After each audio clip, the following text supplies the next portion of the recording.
Namaste, welcome to Nifio's Online Hindi Academy and NCERT syllabus class 10ல இருக்கக்கூடிய chapter 16 பச்சர் மெய்டூட்டி பற்றியா. So இந்த லெசனில் இருக்கக்கூடிய 50 to 60 வேர்ட்ஸ் கொஷின் ஆன்சர் நம்ம ஆல்ரெடி ஒரு ஃபஸ்ட்டு 4 பிரச்சனை பார்த்தாச்சு.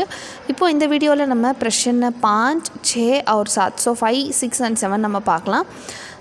फर्स्ट प्रश्न 5. गिरगिट कहानी में आपने समाज में व्याप्त अवसरानुसार अपने व्यवहार को पल पल में बदल डालने की एक बनागी देखी. इस पाठ के अंश गिन्नी का सोना के संदर्भ में स्पष्ट कीजिए कि आशीर्वादिता और व्यावहारिकता इनमें से जीवन में किसका महत्व है. ஆக்சுவலாக இப்போ இந்த கொஷின் இவ்வளோ பெருசு கொடுத்துருக்காங்க. ஆக்சுவலாக நமக்கு இதில் விஷயமே என்ன அப்படின்னா கின்னிகா சோனா. ஸோ இந்த பார்ட் பேஸ் பண்ணி आदर्शवादिता और व्यवहारिकता. एक्चुअली आदर्शवादिता ஐடியலிசம், व्यवहारिकता அப்படின்னா ப்ராக்டிகாலிட்டி. ஓகேவா? ஸோ ரியலிஸ்டிக்காக இருக்கக்கூடியது. இந்த ரெண்டுத்துலேயுமே எதனோட வேல்யூ வந்து ரொம்ப அதிகம்னு சொல்லி கேட்டிருக்காங்க. ஸோ இதுதான் கொஷின். நம்ம ஆல்ரெடி ஃபஸ்ட்டு ஒரு 4 கொஷின் பார்த்தோம் இல்லையா, அதிலே நம்ம ஆல்ரெடி பார்த்துட்டோம். ஐடியலிசம் ப்ளஸ் ப்ராக்டிகாலிட்டி இந்த ரெண்டுத்தையும் நம்ம கம்பேர் பண்ணுறச்ச ஐடியலிசமுக்கு தான் மாரல் வேல்யூ ரொம்ப அதிகமாக இருக்குது. இதுக்கு தான் நம்ம நிறைய முக்கியத்துவம் கொடுக்கணுன்றதை நம்ம ஆல்ரெடி பார்த்துட்டோம். இது தான் நம்ம கோல்டனோட கம்பேர் பண்ணுறோம். வியாபாரிகத்தை வந்து காப்பரோட கம்பேர் பண்ணுறோம். ஸோ சோனா, தாபா இதெல்லாமே பார்த்துட்டோம். அது பேஸ் பண்ணி தான் இந்த ஆன்சரும் கொடுத்துருக்காங்க. गिन्नी को सोना पाठ के आधार पर यह स्पष्ट है कि जीवन में आदर्शवादिता का ही अधिक महत्व है. ஸோ ஆதர்ஷ்வாதிதா தான் அதுக்கு தான் அதிக மகத்துவம் இருக்குது அப்படின்னு சொல்கிறாங்க. अगर व्यावहारिकता को भी आदर्शों के साथ मिला दिया जाए तो व्यावहारिकता की सार्थकता है. அதாவது முக்கியத்துவம் எதுக்கு அப்படின்னு பார்த்தீங்கன்னா ஆதர்ஷ்வாதிதா தான், அதாவது ஐடியலிசம் தான். அகர் ஒரு வேளை व्यवहारिकता को भी आदर्श के साथ मिला दिया जाए, நம்ம என்ன பண்ணலான்னா ஐடியலிசம் ப்ளஸ் ப்ராக்டிகாலிட்டியை ஒன்றா ரெண்டும் நம்ம சேர்த்து ஃபாலோ பண்ணலாம். ஆனால் ப்ராக்டிகாலிட்டி व्यवहारिकता மட்டும்தான் அப்படின்னா அது வந்து செல்ஃபிஷ்னஸ் ஆகிடும். ஸோ ஐடியலிசம் ப்ளஸ் ப்ராக்டிகாலிட்டி இது ரெண்டும் நம்ம சேர்த்து ஃபாலோ பண்ணோன்னா ஓகே. समाज के पास जो आदर्श रूपी शाश्वत मूल्य है वे आदर्शवादी लोगों के ही देन है. சமாஜ் இன்னிய சொசைட்டியில் மக்கள்கிட்ட இருக்கக்கூடிய அந்த ஆதர்ஷ் ரூபி அப்படின்னா அந்த ஐடியலிசமான அந்த தாட் இருக்கு இல்லையா, அந்த தாட் வந்து யாரால் கொண்டு வரப்பட்டது அப்படின்னா ஐடியலிஸ்டிக் பர்சன்ஸ், அதுதான் ஆதர்ஷ்வாதி லோகும் கேஹி. ஸோ அவங்களால் கொண்டு வரப்பட்டது தான். व्यवहारवादी तो हमेशा लाभ हानि की दृष्टि से ही हर कार्य करते हैं. ஒரு பக்கம் ஆதர்ஷ்வாதி, இன்னொரு பக்கம் விவகாரவாதி. ஸோ ஆதர்ஷ்வாதி அப்படின்றவங்க யாருன்னா இந்த ஐடியலிசம் அந்த விஷயத்தை ஃபாலோ பண்ணுறவங்க. விவகாரவாதி அப்படின்றது ப்ராக்டிக்கலாக நடக்கக்கூடிய அந்த ப்ராக்டிகாலிட்டியை ஃபாலோ பண்ணுறவங்க தான் விவகாரவாதி. ஸோ விவகாரவாதி வந்து பார்த்திங்கன்னா எப்பயுமே எது நோக்கத்திலே செயல்படுவாங்க அப்படின்னா ப்ராஃபிட் அண்ட் லாஸ். ஸோ லாப் அண்ட் ஹானினா, லாப்னா ப்ராஃபிட், ஹானினா loss. So profit and loss இது பேஸ் பண்ணி தான் அவங்களோட ஒர்க்ஸ் எல்லாமே இருக்கும் அப்படின்னு சொல்கிறாங்க. नेक्स्ट प्रश्न 6. लेखक के मित्र ने मानसिक रोग के क्या क्या कारण बताइए. आप इन कारणों से कहाँ तक सहमत है. ஆக்சுவலாக இந்த லெசனுடைய ஆத்தர் இருக்கார் இல்லையா, அவரோட ஃப்ரெண்டை வந்து பார்த்திங்கன்னா மென்டல் இல்னஸ்க்கான ரீசன்ஸ் வந்து சொல்லியிருக்காரு. ஸோ மானசிக் ரோக்னா மென்டல் இல்னஸ். ஸோ அதுக்கான ரீசன்ஸ் என்னெல்லாம் இருக்குன்னு சொல்லி கேட்குறாரு. அதுதான் நம்ம இந்த வீடியோ இந்த கொஷனில் வந்து பார்க்க போகிறோம். उत्तर. लेखक के मित्र ने मानसिक रोग का कारण बताया कि जापानियों ने अमेरिका की आर्थिक गति से प्रतिस्पर्धा करने के कारण अपनी दैनिक दिनचर्या की गति बढ़ा दी. ஆக்சுவலாக என்ன விஷயம்னா ஜப்பானீஸ் வந்து என்ன பண்ணுவாங்கன்னா அமெரிக்கன் பீப்புளோடைய அந்த எக்கனாமிக் ஸ்பீட்னோட கம்பேர் பண்ணி அது ஒரு காம்படிஷனாக இவங்க திங்க் பண்ணிவிட்டு, ஸோ அமெரிக்கா எந்த அளவுக்கு அது எக்கனாமிக்கலாக ஹையராக இருக்கும் அந்தளவுக்கு நம்மளும் இருக்கணும் அப்படின்னு சொல்லிட்டு தன்னுடைய டெய்லி ரொட்டீன், தன்னுடைய டெய்லி ஒர்க்கை வந்து இன்க்ரீஸ் பண்ணிக்கிட்டாங்க அப்படின்னு சொல்ல வராங்க. ஓகே, ஜப்பானியோனா ஜாப்பனீஸ் பீப்புள், அமெரிக்கானா அமெரிக்கன் பீப்புள். கி ஆர்த்திக் கதி means economic speed, the growth rate of economy. Okay, பிரதிஸ்பர்தா மீன்ஸ் காம்படிஷன். ஸோ அந்த எக்கனாமியை பேஸ் பண்ணி காம்படிஷன் பண்ணுறதுனால காரணத்தினால अपनी दैनिक दिनचर्या அப்படின்னா டெய்லி ரொட்டீன் கி கதி படாதினா அந்த டெய்லி ரொட்டீனுக்கான வேலையை வந்து அதிகப்படுத்திக்கிட்டாங்க. யார் அப்படின்னா ஜப்பானியர்கள். यहाँ कोई चलता नहीं बल्कि दौड़ता है. அங்கே யாரும் நடக்கிறதே இல்லையா, நடக்கிறது இந்த சென்ஸ் என்னென்னா ஒரு நார்மல் ஸ்பீடில் யாரும் ஒர்க் பண்ணுறதே இல்லை, தௌடத்தே ஹை. எல்லோரும் வந்து அவ்வளோ தௌடுத்தானே நான் ஓடுறது, ஸோ அவ்வளோ வேகமாக ஒர்க் பண்ணுறாங்க அப்படின்றத சொல்கிறாங்க. वे एक महीने का काम एक दिन में करने का प्रयास करते हैं. அவங்க வந்து ஒரு மாதத்தினோட வேலையை ஒரே நாளில் செய்யணும் அப்படின்னு சொல்லிட்டு முயற்சி செய்கிறாங்களாம். इस कारण वे शारीरिक व मानसिक रूप से बीमार रहने लगते हैं.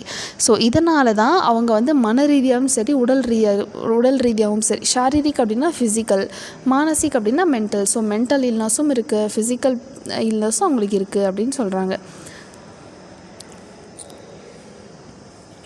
इस कारण वे शारीरिक व मानसिक रूप से बीमार रहने लगे हैं.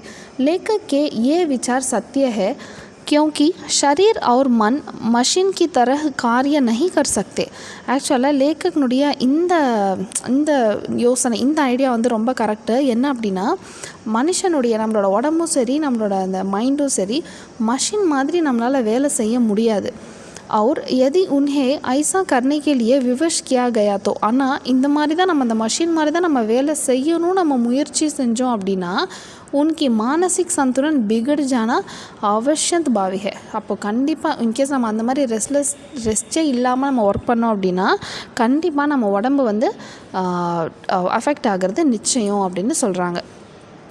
ஸோ இதில் என்ன விஷயம், ஒன்றுமே இல்லை. ஜப்பானீஸ் வந்து அமெரிக்கன் கூட கம்பேர் பண்ணுறாங்க. அவங்களோட எக்கனாமிக்கல், அவங்க எந்தளவுக்கு எக்கனாமிக்கலாக ஃபாஸ்டராக ஹையராக இருக்காங்களோ அந்தளவுக்கு நம்மளும் இருக்கணும்னு சொல்லிட்டு இவங்க என்ன பண்ணுறாங்க, தினமும் ரொம்ப வேலை செய்ய ஆரம்பிக்கிறாங்க. ஒரு மாதம் செய்ய வேண்டிய வேலையை வந்து ஒரே நாளில் செஞ்சு முடிக்கணும்னு சொல்லிட்டு யோசிக்கிறாங்க. யாருன்னா ஜப்பானீஸ். அதனால் அவங்களுக்கு மைண்ட் லெவல்லையும் சரி பாடி லெவல்லையும் சரி அவங்களுக்கு டிசீஸ் தான் வரும் அப்படின்னு சொல்கிறாங்க. नेक्स्ट प्रश्न 7. लेखक के अनुसार सत्य केवल वर्तमान है, उसी में जीना चाहिए. लेखक ने ऐसा क्यों कहा होगा, स्पष्ट कीजिए. ஆக்சுவலாக ஆத்தரை பொறுத்த வரைக்கும் என்னென்னா, ப்ரெசென்ட் இருக்கு இல்லையா, அவரோட according to him Sathya Kewal Vardhaman hey, Sathya. So எது உண்மை அப்படின்னா இந்த ப்ரெசென்ட் மட்டும்தான். உசிமே ஜீனா சாயி, ஸோ அந்த ப்ரெசென்ட்டில் தான் நம்ம என்ன பண்ணோம், நம்ம வந்து வாழணும் அப்படின்னு சொல்கிறாங்க.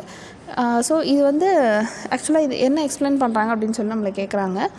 உத்தர் இஸ்கா ஆஷியா ஹே. ஸோ இது என்ன அப்படின்னா, லேக்கக்கே அனுசார் சத்திய கேவல் வர்த்தமான் ஹே. ஸோ ஆத்தரை பொறுத்த வரைக்கும் ட்ரூத் அப்படின்றது ப்ரெசென்ட் மட்டும்தான். வர்த்தமான் में जीना इसलिए आवश्यक है क्योंकि ऐसा करने से स्वास्थ्य ठीक रहता है. எப்பயுமே வந்து பார்த்திங்கன்னா நம்ம ப்ரெசென்ட் டென்ஸு, ஸோ இப்போ என்ன நடக்குதுன்றதை கான்சென்ட்ரேட் பண்ணி அதில் வாழறது தான் அவசியம் அப்படின்னா அதுதான் நமக்கு ரொம்ப அவசியம்.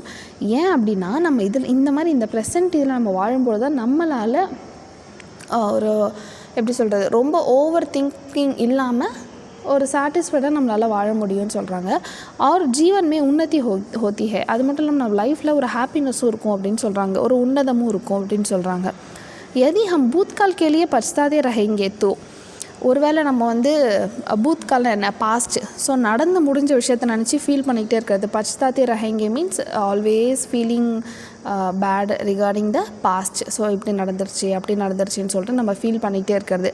யா பவிஷ்ய கி யோஜனாயே ஹி பனாத்தே ரஹேங்கே. அப்படி இல்லைனா என்ன பண்ணுவோன்னா, நம்ம அடுத்து என்ன பண்ணலாம், நாளைக்கு என்ன பண்ணலாம், அடுத்த மாதம் என்ன பண்ணலான்னு ஃப்யூச்சர் பற்றி மட்டுமே யோசிச்சுட்டு உட்காந்துருப்போம். ஒன்று பாஸ்ட்டை நினச்சி ஃபீல் பண்ணுவோம், இல்லை ஃப்யூச்சரில் என்ன பண்ணலான்னு யோசிச்சுக்கிட்டே இருப்போம். ஸோ இந்த மாதிரி பண்ணுறதுனால भविष्य की योजनाएं ही बनाते रहेंगे तो दोनों बेमानी या निरर्थक हो जाएंगे. ஸோ இந்த மாதிரியே பண்ணிட்டு இருந்தோம்னா ரெண்டுமே வந்து மீனிங்லெஸ் ஆகிடும்னு சொல்கிறாங்க. ஓகே, நிரர்த்தக் बेमानीனா அர்த்தமே இல்லாமல் போய்டுறது, மீனிங்லெஸ். ஹம் பூத்கால் சே ஷிக்ஷா லேக்கர், நம்ம வந்து பாஸ்ட்டிலேருந்து லெசன் எடுத்துக்கிட்டு, ஸோ ஷிக்ஷானா நம்ம என்ன அதில் லேர்ன் பண்ணோமோ அதுலேருந்து அந்த லெசன் எடுத்துக்கிட்டு, தத்தா பவிஷ்யக்கு யோஜனாயும் பவிஷ்யக்கு யோஜனை, ஸோ ஃப்யூச்சர் பிளான்ஸ், ஃப்யூச்சருக்காக நம்ம சில பிளான்ஸ்லாம் வச்சுருப்போம், அந்த பிளான்ஸை வந்து வர்த்தமான் மேஹி பரிஷ்ரம் கர்க்கே. ஸோ அந்த ரெண்டுத்தையுமே வர்த்தமான் மேஹி ப்ரெசன்ட்லேயே அதுக்கான ஹார்ட் ஒர்க் பண்ணி, பரிஷ்ரம் அப்படின்னா ஹார்ட் ஒர்க் பண்ணி காரியான்வித் கர் சக்தே ஹே. காரியான்வித் அப்படின்னா இம்ப்ளிமெண்ட்டு. ஸோ நம்ம ஃப்யூச்சரில் என்ன பண்ணணும் அப்படின்ற விஷயத்தை யோசித்து அதை வந்து நம்ம என்ன பண்ணணும், ப்ரெசென்ட்லேயே அதுக்கான ஹார்ட் ஒர்க் பண்ணி அதை வந்து நம்ம இம்ப்ளிமெண்ட் பண்ணணும்னு சொல்கிறாங்க. भगवान कृष्ण ने गीता में भी वर्तमान में ही जीने का संदेश दिया है. ஸோ பகவான் கிருஷ்ணரும் வந்து கீதா அப்படின்னா பகவத்கீதையில் என்ன சொல்லியிருக்காரு அப்படின்னா, ப்ரெசென்ட் அதாவது அந்த நிகழ்காலத்தில் தான் வாழணும் அப்படின்னு சொல்லியிருக்காரு. का संदेश दिया है ताकि मनुष्य तनाव रहित मुक्त रहकर स्वस्थ तथा कुशल जीवन बिता सके. ஏன் அப்படின்னா மனுஷன் வந்து பார்த்திங்கன்னா தனாவ் அப்படின்னா ஸ்ட்ரெஸ்ஸு. ஜென்ரலாகவே நம்ம எல்லாருக்கும் ஒரு ஸ்ட்ரெஸ் இருக்குங்க. படிக்கிற குழந்தைங்க அப்படின்னா ஸ்கூலில் ஹோம்ஒர்க் சொல்கிறாங்க, டெஸ்ட்டு சொல்கிறாங்க, எழுத சொல்கிறாங்க, படிக்க சொல்கிறாங்கன்னு ஒரு ஸ்ட்ரெஸ்ஸு. பெரியவங்களுக்கு ஃபைனான்ஷியல் ஸ்ட்ரெஸ்ஸு, அப்புறம் நிறைய விதமான ஸ்ட்ரெஸ் இருக்குது. ஸோ எல்லாருமே வந்து பார்த்திங்கன்னா அந்த ஸ்ட்ரெஸ்லேயே இருந்துகிட்ருப்போம். ஸோ மனுஷிய தனாவ் ரஹித் எப்பவுமே ஸ்ட்ரெஸ்லேயே இருந்துகிட்ருப்பான். முக்து ரஹ்கர் ஸ்வஸ்து ததா. ஸோ அதுலேருந்து அவன் கொஞ்சம் ஃப்ரீ ஆகிட்டு, அந்த ஸ்ட்ரெஸ்லேருந்து கொஞ்சம் ஃப்ரீ ஆகிட்டு அவனோட அந்த ப்ரெசண்ட்டை வந்து கொஞ்சம் ஹாப்பியாக குஷஹால் ஜீவன் பிதா. குஷஹால் அப்படின்னா கொஞ்சம் சந்தோஷமான ஒரு வாழ்க்கையை வந்து நடத்துறதுக்கு எது ஹெல்ப்ஃபுல்லாக இருக்கும் அப்படின்னா ப்ரெசென்ட் தான் ஹெல்ப்ஃபுல்லாக இருக்கும் அப்படின்னு சொல்கிறாங்க. ஸோ இந்த வீடியோவில் நம்ம கொஷின் நம்பர் 5, 6 and 7 பார்த்துருக்கோம். இதில் ஏதாவது டவுட் இருந்தால் கண்டிப்பாக எனக்கு கீழே கமெண்ட் செக்ஷனில் கேளுங்க. நெக்ஸ்ட்டு வீடியோஸ் வந்து நான் உங்களுக்கு அப்டேட் பண்ணுறேன். அண்ட் கண்டிப்பாக நம்ம சேனலை சப்ஸ்கிரைப் பண்ண மறக்காதீங்க. தேங்க்யூ, தன்யவாத்.